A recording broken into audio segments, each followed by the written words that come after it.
Hi guys welcome to my new blog. आज आपण को देखा जाऊँगी गेंडु फूल पूरा माने आमर गेंडु फूल चाष होइछि लगभग 2 भणर चाष होइछि। तो एबे आपण ये देखु पार्थिबे पछपटे पूरा गेंडु फूल एबे फुटिबा आरंभ होइछि। तो गेंडु फूल गछ लगेबार 45 दिन पर गेंडु फूल फुटे। एथिरे खर्च कया गले आपण को गोटे चारा 50 पैसा पड़े। आमती कि आमर जगार दाम भी आमको भड़े निया पड़े। तो से आमको 10,000 दिया पड़े। आ चारा लगभग 10,000 तो 20,000 खर्च हुए।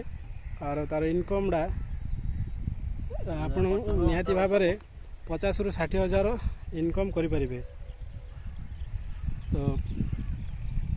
तो ये वर्तमान किसी अल्प फुटी। तो आगु को मुझे आपन को देखेबी पूरा माने स्टार्टिंग रे आपनकर जमिति भी फूल 20 ରୁ 30 केजी बाहर जदि आप 2 भण कर तो तार कंटिन्यू होला 50-60 केजी बाहर डेली। तो सही हिसाब से आप 50-60,000 तो निहाती भाव में इनकम करें। तो आज ब्लॉगटा सिर्फ या थिला कि मुझे मोर चाष देखा आनी गेंडु फूल चाष विषय। तो देखा वो नेक्स्ट ब्लॉग रे।